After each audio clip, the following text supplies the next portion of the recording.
Salut les amis, j'espère que vous allez bien. Je m'appelle Vladimir et comme vous le savez peut-être, je pars voyager d'ici la fin de l'année à travers l'Europe.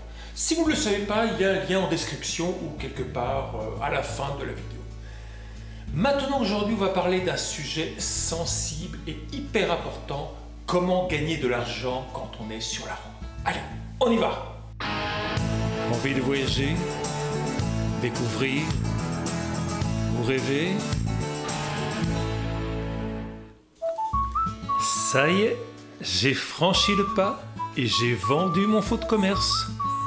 Ravi de tourner la page, de changer de vie et tout excité devant cette nouvelle aventure qui s'ouvre à moi. Jusqu'au moment où j'ai réalisé que je ne pourrais tenir bien longtemps avec cet argent. Il me faut donc absolument trouver un ou plusieurs métiers une fois lancés sur les routes. Mais lesquels ?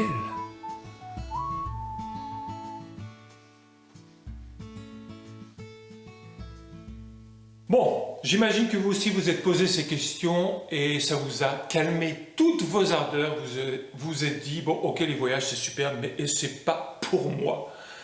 Détrompez-vous, il y a de quoi faire. Une chose est sûre, c'est qu'effectivement sortir de sa zone de confort, c'est pas simple. Bref, quels sont ces métiers ? Alors, évidemment, les premiers auxquels on pense, c'est tous les métiers qui tournent autour du web. Par exemple, codeur.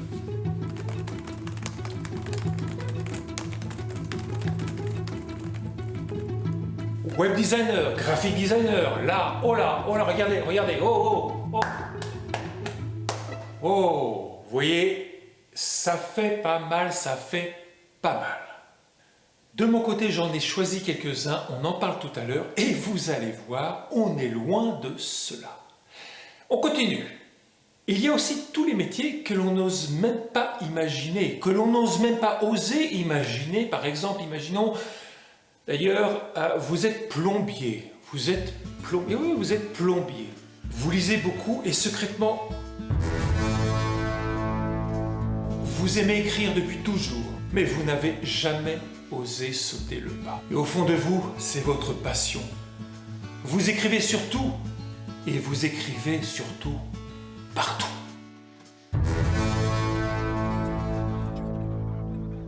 Eh bien, bonne nouvelle les amis, il y a du boulot pour vous. Vous pouvez corriger les blogs, vous pouvez corriger les sites internet, vous pouvez écrire pour des entreprises qui n'écrivent pas leur site pour la plupart. Il y a de quoi faire.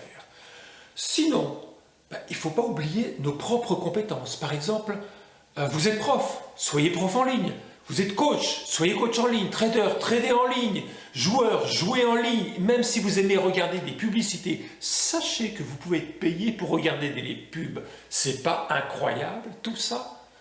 Et puis sinon, si vous voulez, on peut fermer l'ordinateur tout simplement et puis être barman et puis être serveur, ce qu'on veut. D'ailleurs, ça me permet de rebondir sur les jobs que j'ai choisis et vous allez voir, comme je vous disais, ils sont très éloignés.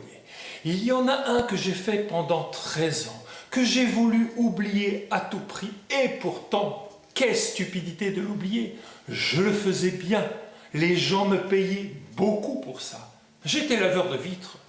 Eh bien, tout simplement, je peux prendre ma pelle et mon seau, enfin ma raclette et mon seau, et laver les vitres partout dans le monde. Qu'on me paye pour ça, ou alors tout simplement faire du troc. Un repas, ça ferait du super rencontre, une belle soirée. Vous voyez, il y a de quoi faire. Et évidemment, mon autre métier, c'est photographe, donc si ça vous intéresse, vous trouverez des photos sur mon site internet, des vidéos de drone également. Si par exemple vous êtes compositeur, eh bien vous pouvez placer des titres sur des plateformes en ligne, comme je fais. Bref, vous voyez, il y a largement de quoi faire. Et il y a une source de revenus assez importante pour nous tous sur YouTube. Vous avez pu le voir sur les liens en description, il y a des liens dits affiliés Amazon. Si par exemple, vous cliquez dessus, vous achetez le produit, ou alors vous n'achetez pas le produit, mais vous achetez autre chose, je touche une petite commission. Alors, n'hésitez pas, si vous avez des courses à faire sur Amazon, allez-y. Bref, vous avez pu voir que la liste est assez longue. D'ailleurs, pas de soucis, pas de crainte, elle sera dans les commentaires. Si elle est trop longue, la suite sera sur mon site internet. Et pour conclure, je dirais qu'un changement n'est jamais simple, mais il peut être génial. Car de toute façon, des changements, on en a quoi qu'on en fasse. Que l'on ait une vie monotone, que l'on ait une superbe vie, tout changement est inévitable. Alors, et si nous en étions les acteurs principaux de ce changement, qu'est-ce que vous en pensez? On y va? Envie de voyager, découvrir, ou rêver?